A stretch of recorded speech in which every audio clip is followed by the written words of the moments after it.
ভোলা মাছগুলো ভাজা হয়ে গেল, এটা পোয়া ভোলা।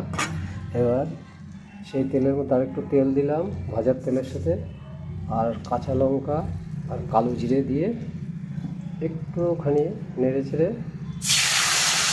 জল দিলাম। দেওয়ার পর এবার দিচ্ছে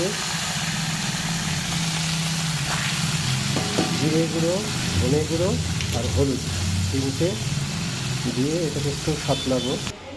জিরে, হলুদ, ধনিয়ার গুঁড়ো দেওয়ার পরে এর সাথে দিচ্ছে 1 চামচ নুন আর অল্প একটু চিনি। মশলাটা অলমোস্ট কষানো হয়ে গেছে, তেল ছেড়ে দিয়েছে। এবার দিচ্ছি আমি 1 মগ জল। একটু ফুটিয়ে নিতে হবে জলটাকে, তারপর মাছগুলো ছাড়বো।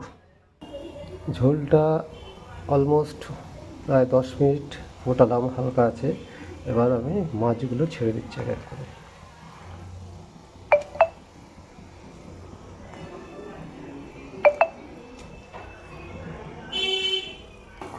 এবার দিয়ে দিলাম দেশি ধনেপাতা।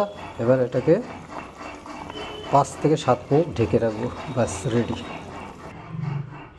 রেডি হয়ে গেল আমার ভোলা মাছের পাতলা ঝোল। Thank you.